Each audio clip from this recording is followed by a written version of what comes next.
voting. So up next, we have a really exciting discussion on transforming the customer experience with AI, Wayfair's data-centric way. Please welcome to the stage Machine Learning Manager from Wayfair, Archana Sapkota, and Associate Director of Machine Learning at Wayfair, Vinny DeGenova. Thank you for joining us. I know you shared some cool hobbies with us. So Archana, I can see that you have a love for climbing trees, and Vinny, you love to make electronic music. So really cool hobbies. And thank you so much for joining us. Awesome. Thanks, Arti. Thanks, Arti.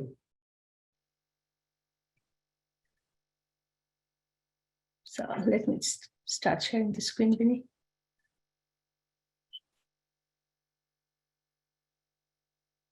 Great. Thanks, Archana. Hey, everybody. My name is Vinny DeGenova. I'm an Associate Director of Machine Learning here at Wayfair.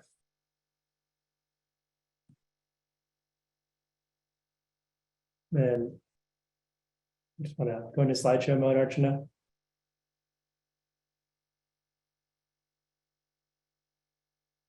Great, thanks. And today we're here to talk to you about how Wayfair has adopted a data-centric approach to impact the customer experience with AI. And today we're going to dive into an overview of Wayfair before we talk about our applied science organization. And then we'll talk about a specific use case on our catalog science team where we've successfully partnered with Snorkel to think through how can we quickly iterate and deploy machine learning models that delight our customers. Next slide, please. So first of all, what is Wayfair? Next slide. Wayfair is a platform that connects customers and suppliers and is exclusively focused on the home goods industry. A couple of key highlights include that we have over 22 million active customers. We showcase products on our website from over 20,000 different suppliers. And we have a workforce of around 14,000 employees globally and are headquartered in Boston. Next slide, please. And so our e-commerce platform is focused on the home, and we give customers a first-party experience, meaning that we enhance their shopping journey with a wide selection of products that are personalized to their needs. And we offer suppliers a third-party experience, meaning that they get access to a marketplace where they can list their products, measure the success of each listing they have on our website. And underneath the hood is this tailored technology and infrastructure stack that's designed around a few key touch points. The first of which is the shopping experience, of course, to make sure that customers can actually find exactly what they're looking for. Next is our fulfillment operations to make sure that we can get those products to our customers in a timely manner, and supplier services to make sure it's easy so that suppliers can add new products to the site and understand how their current products are performing in the marketplace. And then finally, customer service to make sure that we can gracefully handle any issues that pop up for our customers as they arise. Next slide. Cool. So it's worth noting that there are a couple of specific challenges that we have to account for when customers are shopping for their home. The first of which is that when customers are shopping, they don't always know what they're looking for. The experience is largely browse-based, and it's one of those things where customers will know it when they see it. Additionally, customers have this really strong emotional connection to their homes, which makes sense. And the home category is largely unbranded. Not many people are looking for a name brand sofa or a name brand coffee table. They want the one that's going to fit their space the best. And finally, the bulky and large products that we're delivering are excessively damage prone. And that means that there's a need for us to create this tailored delivery and customer service experience. Next slide. So we have a 2,000 plus person engineering team that's actually responsible for building all these solutions. And that ranges from the on-site shopping experience across all of our brands and platforms to merchandising, marketing, operations, and supplier services. Next slide. So today we're going to double click on our machine learning organization at Wayfair, which is called Applied Science. Next slide.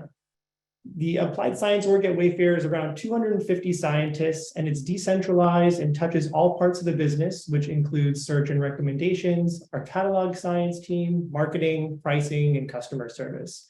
And generally, we use an atomic team model, which means that we're partnering scientists closely with machine learning engineers, data engineers, product managers, and analysts to really fully own the project lifecycle for their respective areas.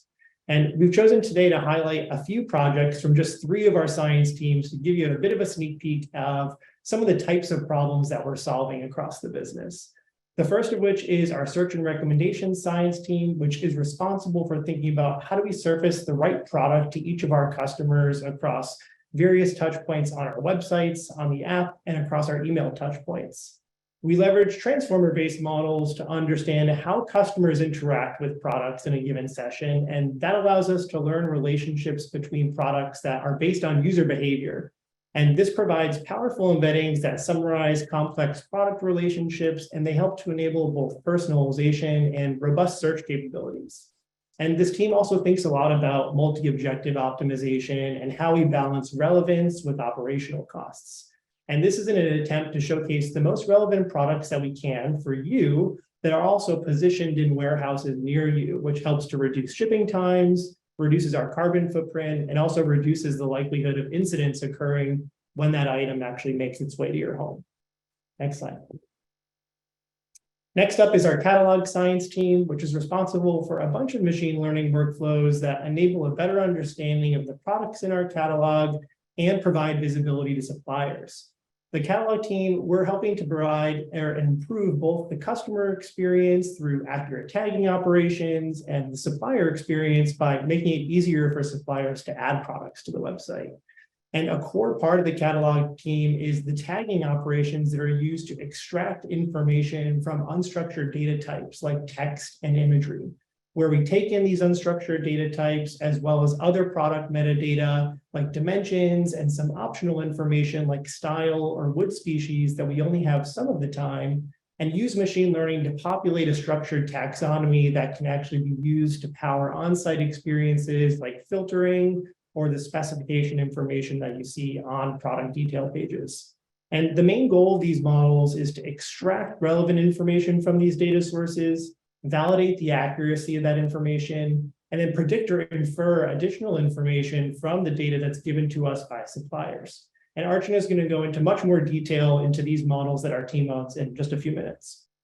And then last but not least is our marketing science team, which is responsible for building ML solutions that bring the right message to the right customer at the right time. And a good example of this is the incremental marketing that's driven by machine learning to determine whether to send a notification to a user and when to send it. And so first we model the expected incremental value from sending a notification to a customer across different channels like an email or a push notification or a text message. And then we bin customers into groups based on their likelihood of engaging with a given notification on a particular channel at a specific time to determine what is the best way to actually communicate with this customer right now.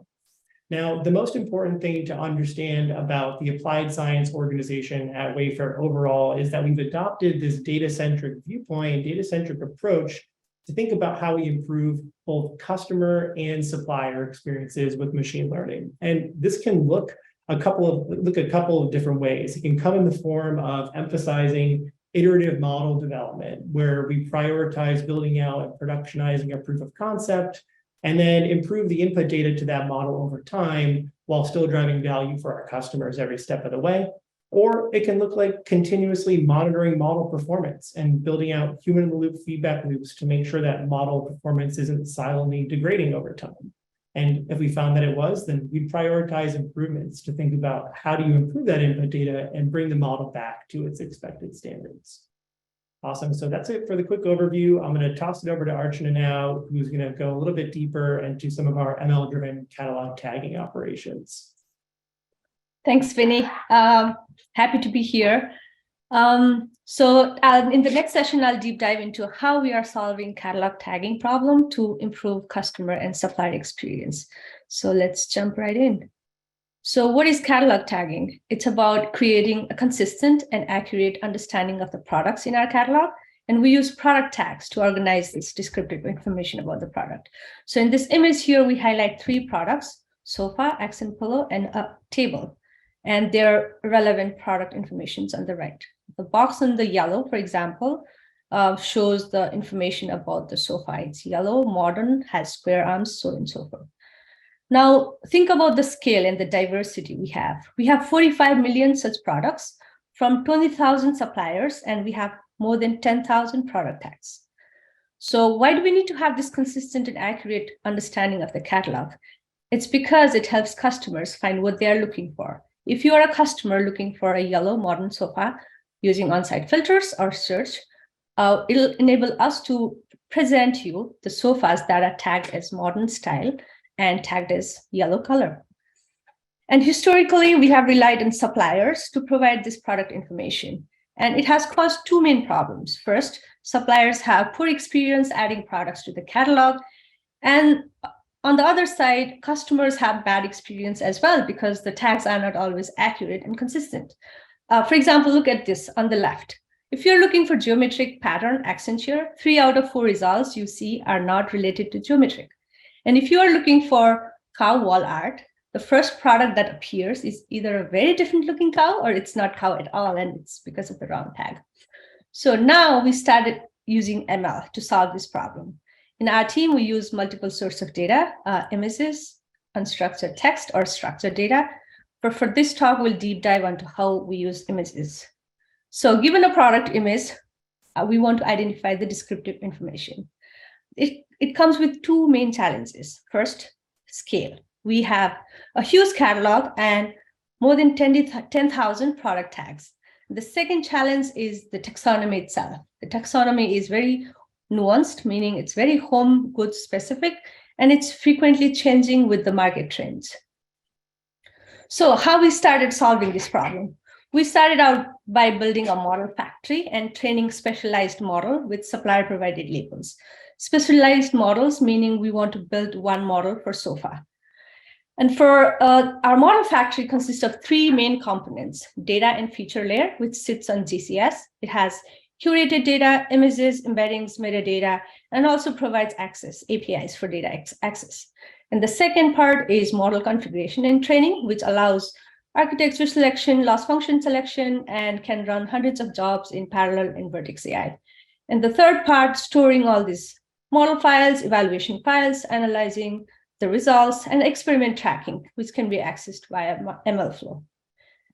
And our ML engineering team also built an orchestration platform to deploy this models at scale. And this platform is called Crust. Our team is named Product Intelligence Pi, and this is our way to interface with our downstream users. And Crust basically enables both batch processing as well as near real-time processing. It reads data from the curated layer and writes back to the curated layer.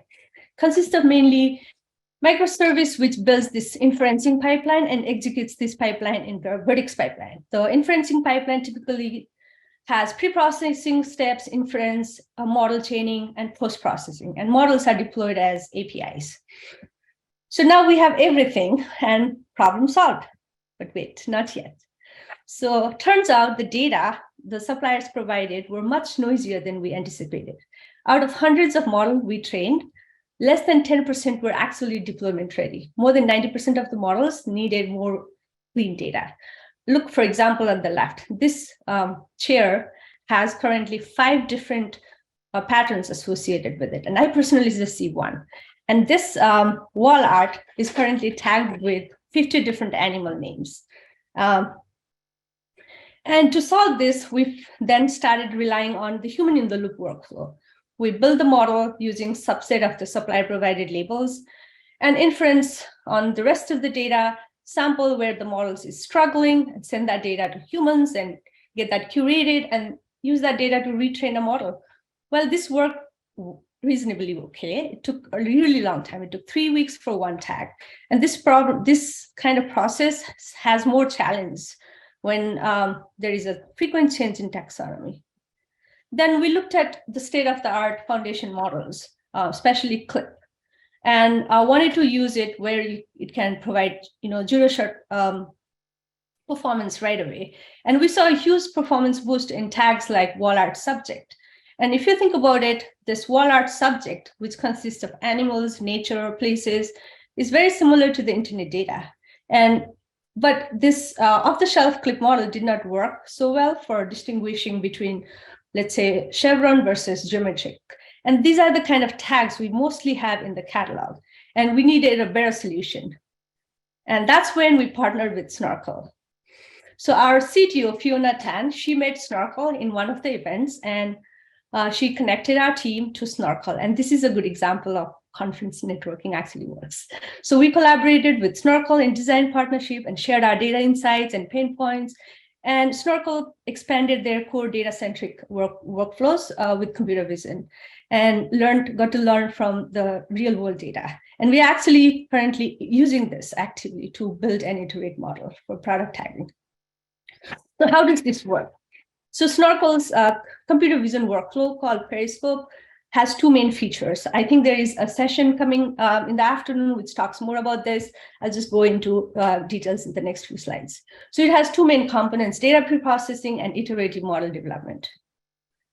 So data preprocessing has two main components. One is data cleaning and the second is representative data sampling. The data cleaning, we want to make sure that the training set and validation set do not have any duplicates, so they are not contaminated.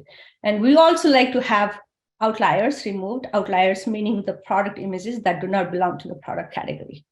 And the second most important thing is having the representative validation set. Here, look on the right, there are the kind of barrel chairs we have in the catalog, and we want to make sure that all those are represented in our validation set so that our tagging is comprehensive. And this is the feature Snorkel's workflow provides us in the data preprocessing pipeline.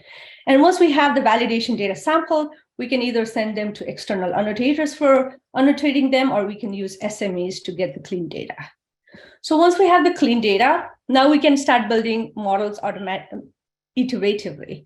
So instead of labeling one image at a time or one data point at a time, we use labeling functions to annotate hundreds of labels at a time. So how do we do that? We basically, for this toy example of identifying whether it's a floral area rug or not floral area rug, we can use a sample of floral area rug or a text prompt that says floral pattern area rug and compute the similarity of this with the rest of the data and using the foundation models embeddings and annotate positive samples highlighted in green here, or the negative samples highlighted in red. We can also use a pre-trained model with supplier noisy data and iteratively build better models.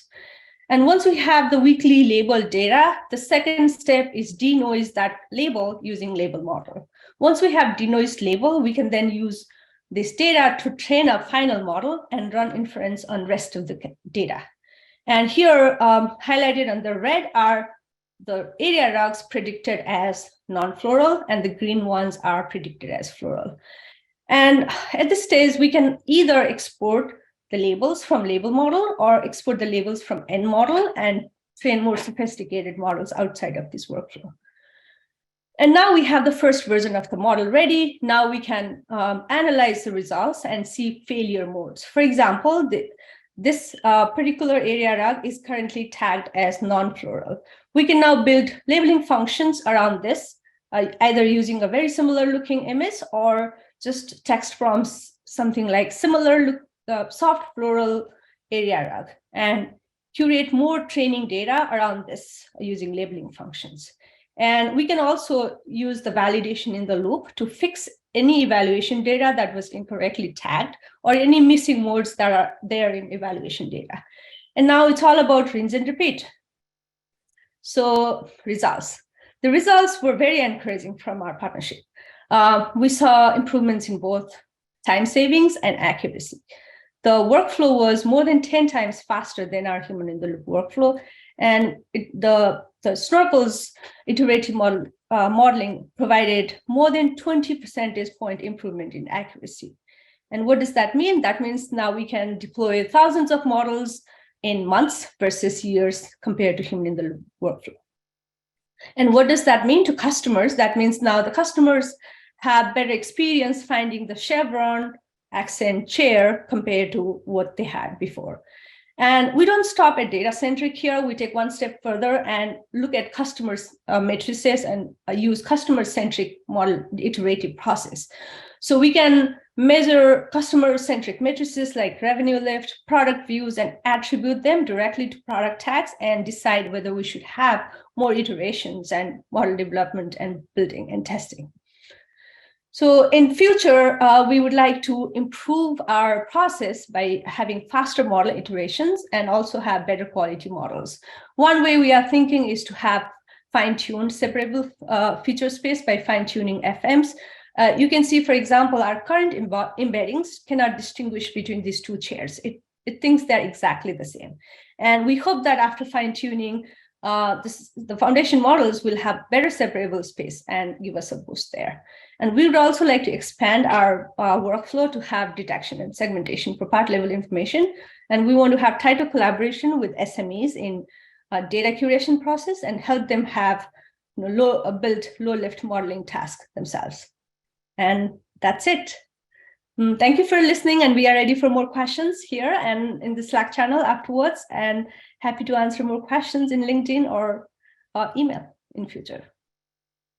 Amazing. Thank you so much, Archana and Vinny. Like, what an exciting case study of leveraging, off-the-shelf models, train on the general internet data, and then adapting them to your task.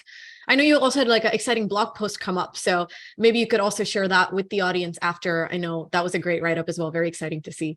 So we do have some exciting Q&A from the audience. So Alexi asks, he says, question for Vinny, but feel free to answer either of you. It says, your data sets look very dynamic. How do you handle data drift?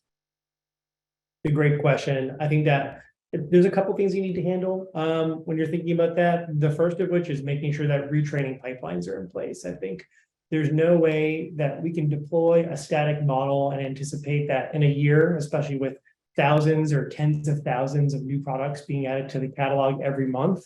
We can't anticipate that the training data is going to look the same a year, a month, 6 months from now. So building out some regular training pipelines and having validation in place for models that are actually in production is paramount to make sure that performance isn't going to be degrading over time when the training data set underneath the hood is actually evolving. That's a great point. So I guess a follow-up question to that, how often do you sort of periodically measure and update these models at Wayfair?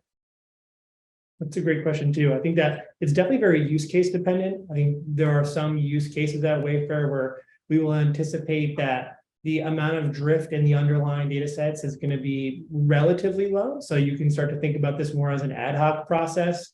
But for example, some of the like search and recommendations use cases where customer behavior is evolving hour over hour, we see 2-3 hour level cadences to update the models to make sure that we're actually giving the most accurate information and can predict things accurately about what customers are looking for. For some of the catalog facing use cases, I think those cadences start to drop a little bit because the real-time use cases are not as urgent. Archana, do you want to comment a bit on that and some of the training pipelines and the cadences that you think about? Yeah, so for catalog use cases, our catalog is not changing as much. So we are thinking like a monthly timeline for monitoring, and if there is any drift, then maybe retrain. Makes sense. Very use case dependent, and wow, 2 to 3 hours of updating cadence. That sounds like a whole optimized pipeline. Very, very cool to hear. Another question to both of you, more at a higher level. What do you see as some of the challenges scaling machine learning to, let's say, a new part of business at Wayfair? I know we talked about some, so what are your approaches there? It's a good question, and I think something that we grapple with every single day. I think one of the challenges is making sure that you actually have access to the data that's required, right? So if you're going to a net new use case where maybe ML has not been applied before, and I think a couple of years ago, the catalog use case was something that was very much in that bucket is, do you actually have access to the data at scale? Do you actually have the tags stored in a format that's accessible for data scientists to do exploratory data analysis, to understand how to build, train, validate, and deploy a model? I think starting to understand some of the requirements as well of, is this a real-time use case? Is this a batch prediction use case? What's the cost of this relative to the value that it's going to be driving? Making sure that you're thinking about some of the measurement philosophies of, is this going to be an observational study? How do you A/B test something at scale? Is this going to be something that's deployed for the US store or internationally? Like, there's a lot of questions that you need to grapple with that are very use case dependent, and especially as you're deploying it to a new part of the business or a new segment of the business. Those are some of the questions that pop up for me. Anything to add there, Archana? I think you summarized it pretty well. Yeah. Thank you. A quick follow-up question on that. Like, when you are trying to go to these new business use cases, how do you really measure the ROI that machine learning would have for that to then even decide if you're going to take that on? That is the question of the day. Go ahead, Archana.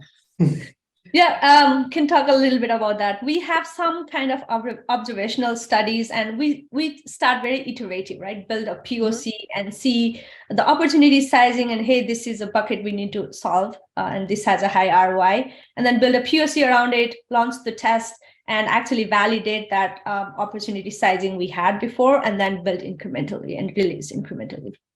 Yeah, additionally, I think that you have to think a lot about what you ultimately trying to drive, like what's the outcome you're trying to drive here.